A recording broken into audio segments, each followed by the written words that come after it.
Music and योग inter relationship, अर्थात संगीत और योग का अंतर संबंध। संगीत और योग आज सर्वचर्चित विषय हैं। वैश्विक स्तर पर इनकी चर्चा होती है और संयोगवश 21 जून को जहां विश्व संगीत दिवस मनाया जाता है, उसी समय अंतर्राष्ट्रीय योग दिवस भी मनाया जाता है। ये मात्र सौभाग्य नहीं है, ये मात्र संयोग नहीं है। वस्तुतः संगीत एवं योग एक दूसरे के पूरक भी हैं, एक दूसरे के सहायक भी हैं, या यूं कहें कि एक ही सिक्के के दो पहलू हैं।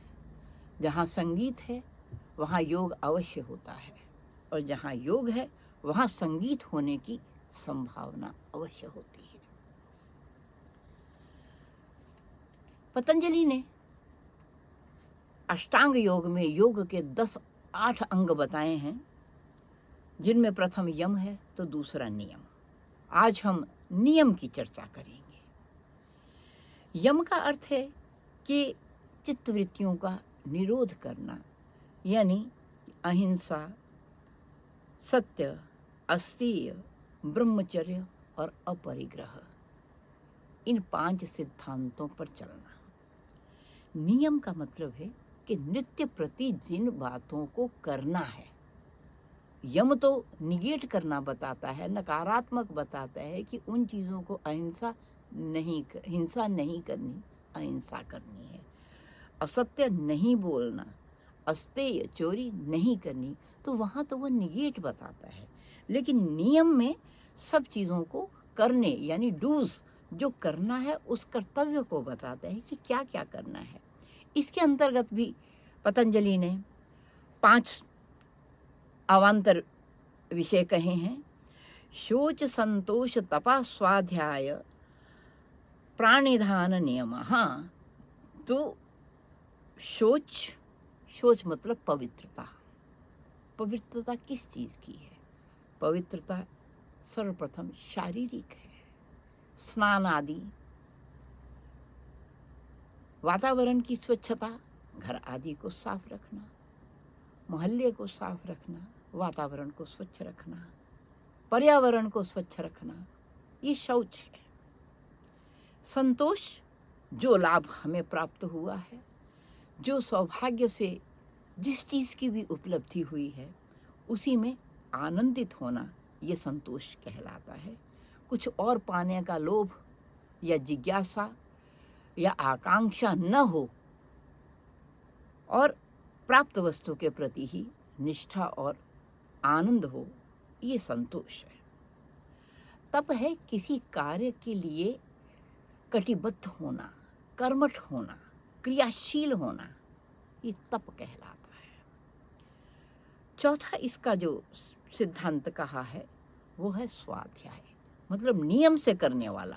नियम से करने वाला मतलब कि नित्य प्रति करने वाला, तो वो है स्वाध्याय। और 5वां है ईश्वर प्रणिधान।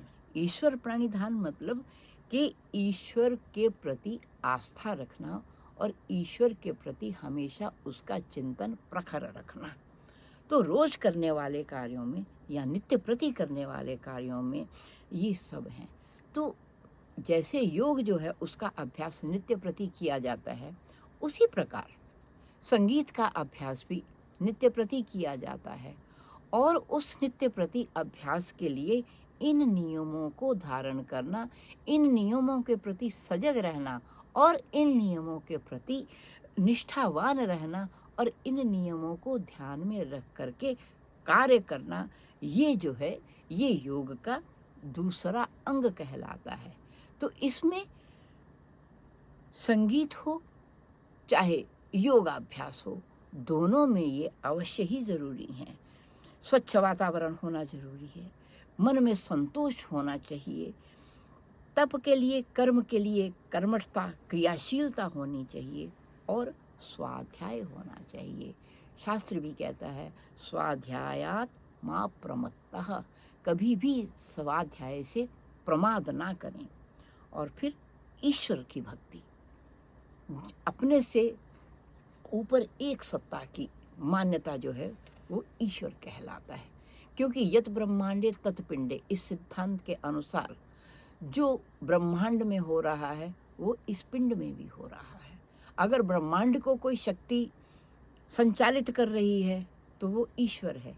इसी तरह शरीर को भी जो कोई संचालित कर रही है तो वो वही ईश्वर है, क्योंकि प्राण मनुष्य अपनी इच्छा से नहीं लाता है, ये ईश्वर प्रदत्त है। ये शरीर ईश्वर प्रदत्त है, ये जीवन ईश्वर प्रदत्त है। इसलिए उस ईश्वर के प्रति आस्था हो करके, उस ईश्वर के प्रति निष्ठावान हो करके, उस ईश्वरकृत सारी प्रकृति के प्रति अनुग्रहित हो करके नित्य प्रति का जो अभ्यास करना है, नित्य प्रति का जो कर्म करना है, वो कहलाता है नियम।